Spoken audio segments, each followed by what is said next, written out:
Hi hello నేను మీ Ramana. Welcome back నా వంటింటి వంట. ఈరోజు రెసిపీ వచ్చి ఆలూ కట్లెట్ అండి. ఈ కట్లెట్ని ఈవినింగ్ స్నాక్స్గా చేసి పెట్టచ్చు. ఇవి చేసుకోవడం కూడా చాలా ఈజీ. అలాగే ఇంగ్రీడియంట్స్ కూడా పెద్దగా ఏమీ అవసరం లేదు. తక్కువ ఇంగ్రీడియంట్స్తోనే ఈ స్నాక్స్ని తయారు చేసుకోవచ్చు. పిల్లలైనా పెద్దలైనా చాలా ఇష్టంగా తింటారు. మరి ఆలస్యం లేకుండా ఎలా చేయాలో చూసేద్దాం రండి. ముందుగానే నేను 4 మీడియం సైజు బంగాళదుంపల్ని ఉడికించి తొక్క తీసి ఉంచాను. ఇప్పుడు వీటిని వీడియోలో చూపిస్తున్న విధంగా స్మాష్ చేసుకోండి.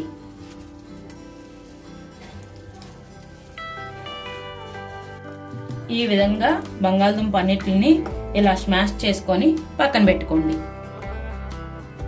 ఇప్పుడు ఒక మిక్సీ జార్ తీసుకొని దీనిలో అరకప్పు అటుకులు వేసుకొని మెత్తగా గ్రైండ్ చేసుకోండి.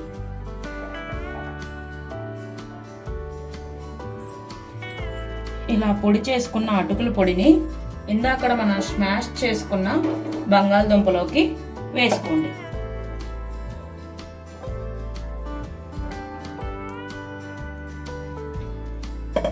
ఇప్పుడు ఈ మిక్సీ జార్లో 5 బ్రెడ్ పీసులను తీసుకొని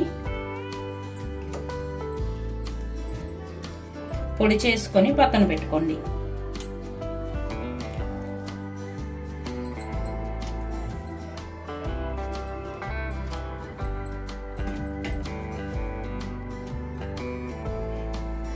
మిక్సీ ఆడుకున్న బ్రెడ్ పొడిని అరకప్పు తీసుకొని బంగాళదుంపలో వేసుకోండి. మిగతా బ్రెడ్ పొడిని పక్కన పెట్టుకోండి. అలాగే పావు కప్పు సన్నగా తరిగి పెట్టుకున్న ఉల్లిపాయ ముక్కల్ని వేసుకోండి. ఒక పచ్చిమిర్చిని సన్నగా కట్ చేసుకొని వేసుకోండి. అలాగే పావు కప్పు క్యారెట్ తురుమును కూడా వేసుకోండి. 1 టేబుల్ స్పూన్ కరివేపాకు, 1 టేబుల్ స్పూన్ కొత్తిమీర కూడా వేసుకోండి. నెక్స్ట్ దీనిలో చిటికెడు పసుపు, రుచికి తగినంత ఉప్పు, 1/2 టీ స్పూన్ కారం, కొంచెం మిరియాల పొడి, 1/2 టేబుల్ స్పూన్ ధనియాల జీలకర్ర పొడి, 1/2 టేబుల్ స్పూన్ చాట్ మసాలా. ఈ చాట్ మసాలా లేకపోతే మీరు గరం మసాలా అయినా వేసుకోవచ్చు. 1 బద్ద నిమ్మ చెక్క పిండుకోండి. ఇలా నిమ్మ చెక్క పిండిన తర్వాత దీనిని బాగా కలుపుకోండి. వీడియోలో చూపిస్తున్న విధంగా కలుపుకోండి. ఇలా దీన్ని అంతటిని ఒక ముద్దలాగా కలుపుకోండి. ఇలా ముద్దగా చేసుకున్న మిశ్రమాన్ని ఇప్పుడు కట్లెట్స్ గా చేసుకోండి. నేను కట్లెట్స్ ని ఈ షేప్ లో చేసుకుంటున్నాను. మీకు కావాలంటే వేరే షేప్ లో కూడా చేసుకోవచ్చు. ఒకవేళ మీకు కట్లెట్స్ చేస్తున్నప్పుడు పిండి మీకు అంటుతుంది చేతికి అనిపిస్తే చేతికి కొద్దిగా ఆయిల్ ని రాసుకోండి.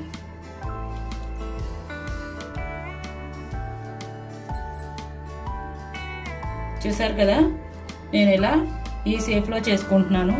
మీకు కావాలంటే వేరే షేప్ లో కూడా చేసుకోవచ్చు. ఈ విధంగా మిశ్రమాన్ని అంతా ఇలా కట్లెట్ గా చేసుకొని పక్కన పెట్టుకోండి. నెక్స్ట్ ఒక ప్లేట్ తీసుకొని దీనిలో 1 టేబుల్ స్పూన్ మైదా పిండి వేసుకొని 2 టేబుల్ స్పూన్ల వాటర్ వేసుకోండి. ఇప్పుడు దీన్ని పేస్ట్గా రెడీ చేసుకొని పక్కన పెట్టుకోండి. ఇలా పల్చగా మైదాని రెడీ చేసి పెట్టుకోండి. అలాగే ఇందాక మనం గ్రైండ్ చేసి పెట్టుకున్న బ్రెడ్ పొడిని ఒక ప్లేట్లో వేసుకొని తీసుకోండి. నెక్స్ట్ మనం రెడీ చేసుకున్న కట్లెట్లను ఈ మైదా పేస్ట్లో డిప్ చేసుకొని ఈ బ్రెడ్ పొడిని కోట్ చేసుకొని పక్కన పెట్టుకోండి. ఈ విధంగా రెడీ చేసుకున్న కట్లెట్లను ఒక అరగంట పాటు ఫ్రిడ్జ్లో పెట్టుకోండి. కావాలంటే మీరు అప్పటికప్పుడైనా వీటిని ఫ్రై చేసుకోవచ్చు. ఇప్పుడు ఆయిల్ని లైట్గా హీట్ చేసుకొని స్టవ్ని మీడియం ఫ్లేమ్లో పెట్టుకొని ఇందాక మనం ఫ్రిడ్జ్లో పెట్టుకున్న కట్లెట్స్ని 4 చొప్పున ఫ్రై చేసుకోండి. కట్లెట్స్ అన్నీ ఎక్కువ వేసి ఫ్రై చేసుకోకూడదండి. అలా ఫ్రై చేసుకోవడం వల్ల ఏమవుతుందంటే కట్లెట్స్ అనేవి విరిగిపోతాయి. ఈ కట్లెట్స్ ఇలా గోల్డ్ కలర్లోకి వచ్చినాక ఇలా టిష్యూ ఉన్న పేపర్లోకి వేసుకోండి. ఇదే విధంగా మిగిలిన కట్లెట్స్ని కూడా ఆయిల్లో ఫ్రై చేసుకోండి. ఇవి ఫ్రై అయినాయి అని మీకు ఎలా తెలుస్తాయి అంటే మనం వేసినప్పుడు ఆయిల్లో డిప్ అయిపోతాయి, వేగాక వాటంతటా అవే పైకి వచ్చేస్తాయి. చూసారు కదండి, ఆలూ కట్లెట్స్ చాలా చక్కగా వచ్చాయి. ఇంతేనండి ఆలూ కట్లెట్స్ చేసుకోవడం. నా వీడియో కనుక మీకు నచ్చినట్లయితే లైక్ చేసి షేర్ చేయండి. మరిన్ని టేస్టీ రెసిపీస్ కోసం నా వంటింటి వంట ఛానల్ని సబ్స్క్రైబ్ చేసి పక్కనే ఉన్న బెల్ ఐకాన్ని యాక్టివేట్ చేసుకోండి. నెక్స్ట్ వీడియోలో కలుద్దాం. Bye bye.